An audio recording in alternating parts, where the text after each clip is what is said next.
asked and wondered, are both Bill and Hillary going to be here? This was 2006, 5 years after Bill left office, 10 years after his affairs with Monica and many others were revealed. Hillary stood by him, but pundits said, it is a political marriage. A political partnership and a business. A political business marriage? So on the beach, people ask, who is here? Is it Bill alone? Bill with Hillary or with someone else? We got our answer a few hours later. There they were, strolling down the beach. Holding hands, gasped one tourist. Is it just for show? Who knows, but they certainly acted as if they liked each other. So my brother-in-law invited them to lunch. Now, why did he think that they might accept?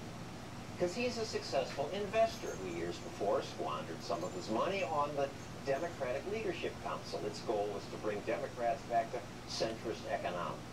Bill and Hillary convinced him that they were responsible Democrats, and Bill sometimes was. So my brother-in-law helped Bill get elected by giving money. Money. You know how the Clintons are about it. Money. Our lunch invitation was quickly accepted. We would meet at this beachfront restaurant. The Clintons didn't know that I would be there. At lunch, I sat next to Hillary. She was perfectly nice. For a while. But being the provocateur that I am, I brought up a local controversy. Some Chinese workers were sleeping in containers like these. 4 workers to a container. They moved to Anguilla to do construction during a real estate boom. This is why we need regulation, Hillary told me.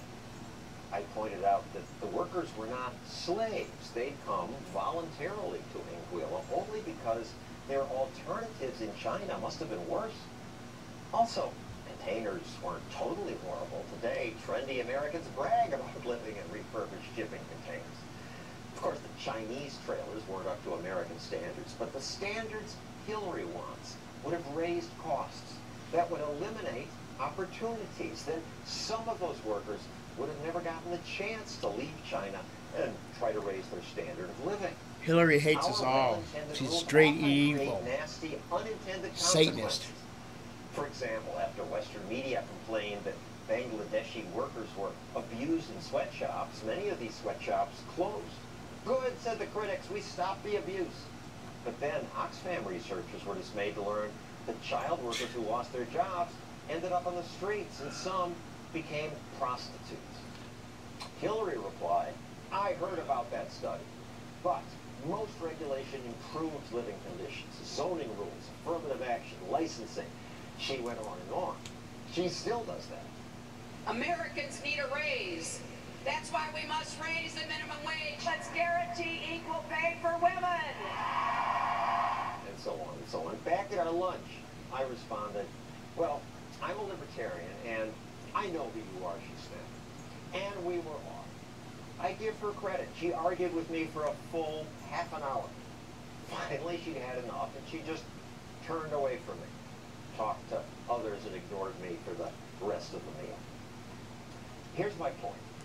Hillary's wish to regulate Chinese workers' sleeping arrangements is a symptom of a bad case of lawyer's disease. Like most politicians, she assumes problems are best solved with new rules. She doesn't notice that most new rules create new problems, worse problems. They kill jobs. They take away opportunity altogether. No, I don't want to live in one of these trailers, but by saying no one can, that prevents some people from improving their lives. In the late 1800s, many Americans lived in one-room homes made of grass and mud. Should that have been banned? In China today, millions try to live on $1 or $2 a day.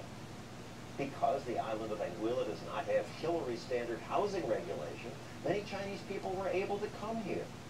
When this woman's family arrived, they had no money. But because they were able to live cheaply, now they own this big grocery store.